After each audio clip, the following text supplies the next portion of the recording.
How to manage inventory in Squarespace.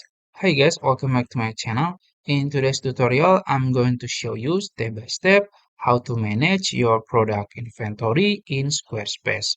So first you can go ahead to the squarespace.com and then sign in for an account. After that, you can go ahead to the dashboard, and on the dashboard you can choose your website you want to work with. This one, click it. And after that, you will be in this website dashboard. So you can go to left side and then click products and services. And then click products. After that, you will see your products, all of your products.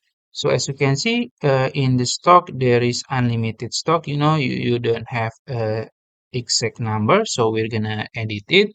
So let's say I'm gonna edit this product, click three dots and then click edit. And then there is the product details, name, description, and then forms, images, you can add image, and then the inventory. So we're gonna customize or edit this inventory. So you can click edit all here and you will see the stock is unlimited.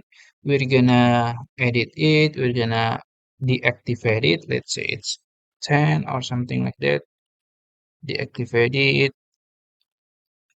maybe 20 or something. It's up to you. So we have to deactivate the unlimited stock option. After that, we're gonna have exact number of our products of our stock.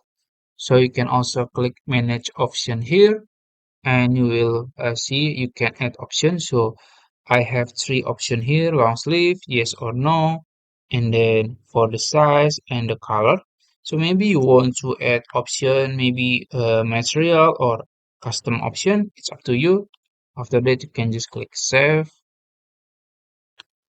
And then also you can, delete one of your product if you want to remove it from your store. And you can also change the price or anything here, and then you can go back. After that you can click save here, and if you want to preview it, you can just click three dot again and then click preview, and it will open your preview page. So this is my product t-shirt, and then there is option to long sleeve, and therefore the size, the color, and the quantity. So I think that's it. If you found this video helpful, please like this video and subscribe to my channel. Thank you.